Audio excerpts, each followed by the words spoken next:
Good afternoon, everyone. Today is March 14th, 2025, and you're listening to Beyond the Headlines, the podcast that dives deeper into the stories shaping our world.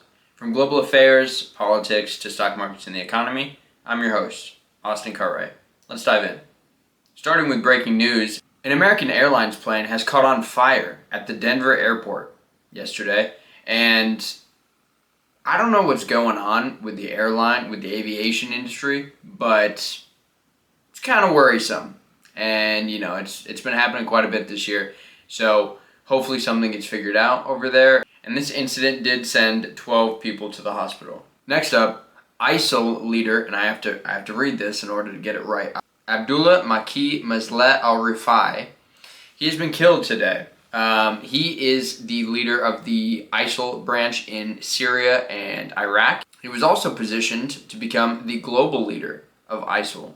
And he was killed in a collaborative effort between the Iraqi security forces and the U.S. military. Moving on to geopolitics, tensions have ramped up between China and Taiwan. This comes amid a leaked video of China's invasion barges. And basically what these are, and you can look up the video, I would recommend looking it up on X. It is everywhere currently there. But basically what it is on one side, it's a huge ship.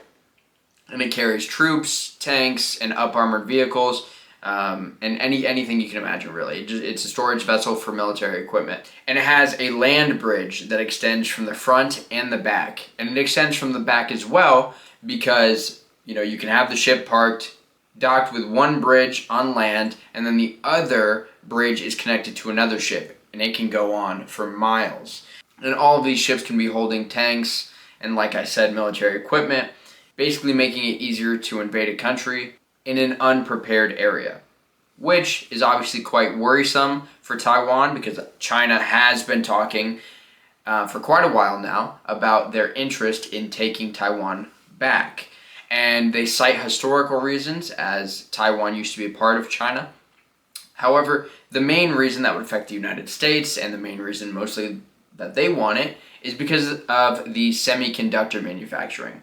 Taiwan is the largest producer of semiconductors in the world. We get the majority of our semiconductors from them. And if China did invade Taiwan, as well as it being a large humanitarian crisis, it would be a huge economical hit for the United States. Let's circle back on a report I did 2 days ago on Wednesday. This was about Iran's supreme leader's reaction to the negotiations between the United States and Iran. And this was talking about the Iran nuclear deal. Well, in those very long 2 days, Iran has expressed very strong concern over their economy. After the United States has sanctioned Iran, they have been feeling the effects of those sanctions.